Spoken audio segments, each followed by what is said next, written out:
Gimana jawabnya? Pinter. Gimana kabarnya anak-anak hari ini? Alhamdulillah, luar biasa. Allahu Akbar. Yes, yes, yes. Berdoa, hendak belajar. Raditu billahi rabban wa bil islami dinan wa bi Muhammadin nabiyyan wa rasulan rabbi zidni ilman warzuqni fahma amin ya rabbal alamin. Oke, kita nyadar dulu biar anak-anak semangat ya. Masih ingat nyadarnya cendekia? TKIT cendekia? Siap. Tentara Allah. Allahu Akbar. Sekarang kita mulai. Bunda Ira mau bercerita tentang apa ini kira-kira ya? Ada tahu ini kabarnya apa? Ikan lele. Ah, ini ikan lele. Siapa yang sudah pernah makan ikan lele? Suka apa enggak? Enak apa enggak? Kira-kira tahu nggak ceritanya ikan lele kayak apa? Pernah diceritain mamanya? Bundanya? Pernah ya? Kita coba baca tentang ikan lele, catfish atau ikan lele. Nah, sebelum kita masuk ke ikan lelenya, di sini ada ini. Thank you catfish, terima kasih ikan lele. Nah, ini ada anak namanya Ahmad. Nah, ini Ahmad. Sama di sini Ahmad ini punya kakek. Kakeknya kakek Ahmad. Ya, ini namanya anaknya Ahmad, ini kakeknya. Jadi di sini pada suatu hari di desa, di situ ada hamparan sawah hijau. Di situ desanya itu sangat tenang karena ada sawahnya. Siapa yang pernah ke sawah? Aku.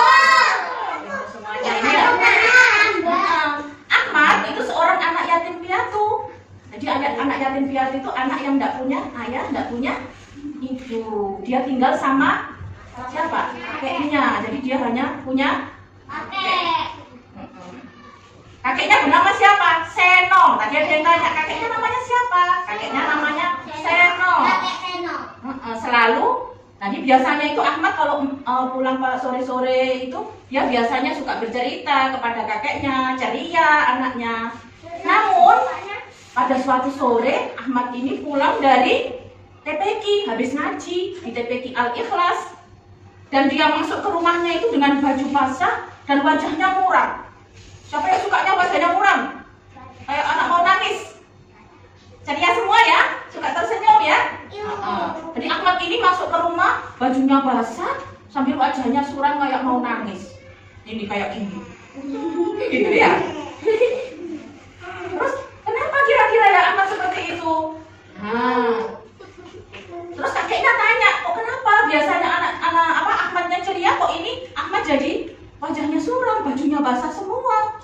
Akhirnya kakeknya tanya sama cucunya, apa yang terjadi cucuku? Gitu. Kenapa bajunya basah dan bersedih hari ini? Kira-kira kenapa ini Ahmad? Nangis. Kenapa kok nangis? Kemudian Ahmad sambil menyeka air matanya. Gitu. Terus habis itu dia tampak sedih dengan peristiwa yang dialaminya. Terus dia cerita sama kakeknya. Kakeknya bilang gini, tenangkan hatimu cucuku. Ini minum air putih dulu, biar nanti tenang dan bisa cerita. Karena kalau nangis disuruh cerita itu nggak bisa. Bisa nggak kalau nangis sambil cerita? Bisa. Jadi biar tenang dulu, dikasih kakeknya air minum. Kemudian ceritakan pada kakek apa yang terjadi. Kakek Seno dengan sabar membimbing Ahmad sejak dia berumur 3 tahun. Jadi 3 tahun itu sudah ikut sama kakeknya. Beliau menjadi panutan dan mematuhi nasihat kakek. Nah, akhirnya Ahmad cerita, maaf kek, bajuku basah karena tadi aku habis menolong Randy yang jatuh ke dalam kolam. Ternyata Ahmad itu bajunya basah karena habis nolong temennya jatuh ke kolam. Jadi bajunya basah semua, kata Ahmad. Masya Allah, kakeknya, Masya Allah, cucuku hebat sekali. Kamu sudah menolong orang. Tetapi kenapa kamu bersedih? Bukannya seharusnya kamu bahagia sudah menolong orang. Jadi habis menolong orang, kenapa kok Ahmad jadi sedih? Kenapa kira-kira? Nah ternyata, iya kek, tapi tadi habis nolong Randy, Randy-nya ngejek aku. Jadi Randy itu habis ditolong malah nggak terima kasih ya. Tapi dia malah ngejek Ahmad. Ngejek gimana coba? Aku katanya aku miskin dan tubuhku kurus kek. Gitu. Jadi Ahmadnya bersedih, habis ditolong kok nggak mau terima kasih. Kalau anak-anak habis ditolong orang itu bilang apa? Terima kasih. Nah, kalau Randy nggak mau terima kasih sama Ahmad. Jadi akhirnya Ahmad bersedih. Dia tidak mau berteman denganku kek. Dia hanya mau berteman dengan anak yang punya sepeda bagus. Karena Ahmad nggak punya sepeda bagus. Jadi Randy nggak mau berteman sama Ahmad. Ya. Terus akhirnya apa kira-kira yang dikatakan kakeknya ini? Ayo. Dan selalu mensyukuri apa yang sudah kita punya. Nah, iya kek, alhamdulillah. Ahmad masih punya kakek, juga punya rumah tempat berteduh. Jadi walaupun Ahmad tidak ditemani sama Randy, tapi dia tetap bersyukur karena masih punya siapa tadi? Kakek, masih punya rumah untuk berteduh. Ya, dia tetap bersyukur alhamdulillah sama Allah. Nah, terus betul sekali Ahmad, kamu memang anak yang cerdas, sabar dan mensyukuri nikmat Allah.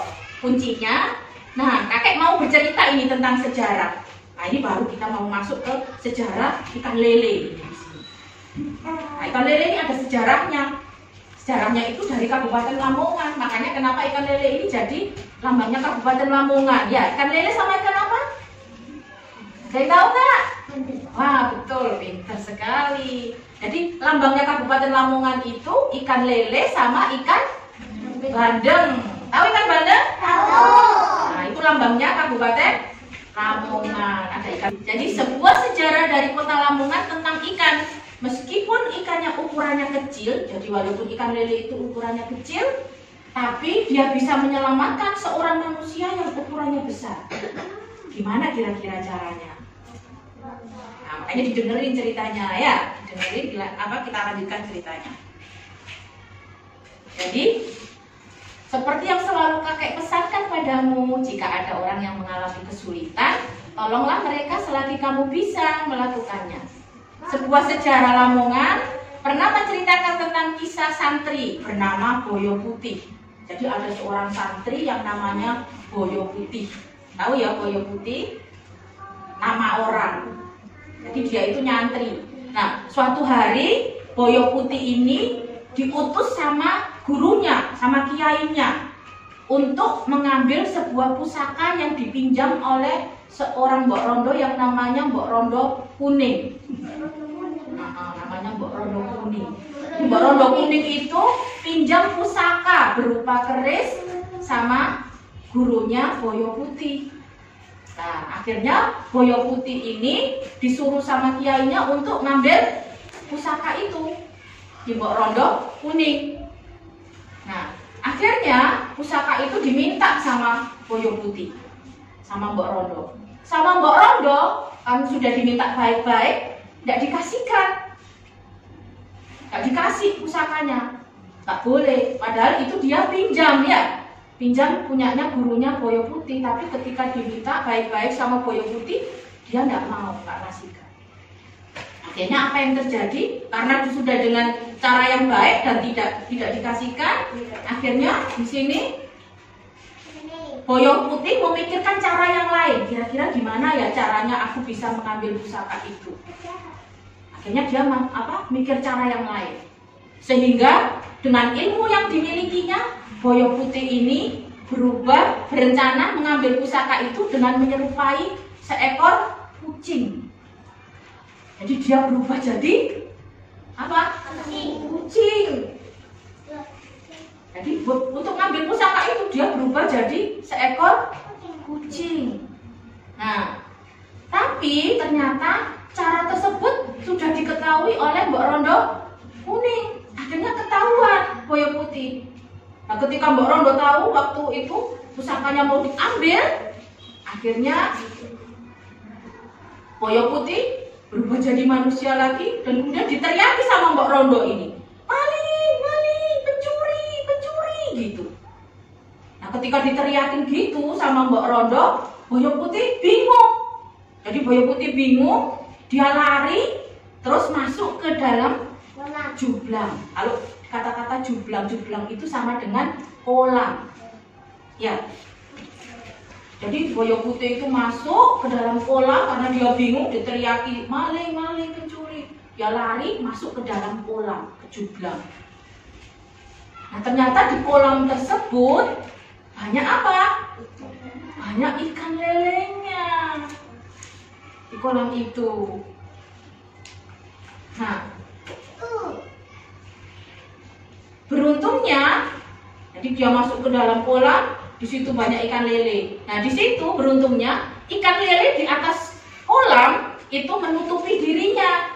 Jadi Boyo Putih ini ditolong sama ikan lele yang banyak. Jadi ikan lelenya itu di atas air semuanya, muncul semuanya. Jadi Boyo Putih yang sembunyi di dalam kolam ini nggak kelihatan, ya, nggak kelihatan.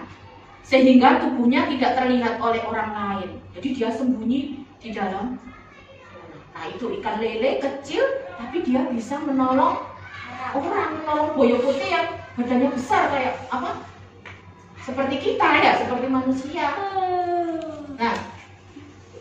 Nah, itulah cerita tentang ikan lele. Meskipun tubuhnya kecil, tapi ketika bersatu dia bisa menolong orang lain, mempunyai kekuatan besar dan bisa menolong orang lain. Maka kata kakeknya Ahmad ini bilang gini, maka Ahmad, kamu sebagai anak laki-laki harus selalu semangat dan percaya diri saat menolong orang lain. Ini. Terus kata Ahmad lagi, wah bagus sekali ceritanya kek. Ahmad senang sekali mendengarnya.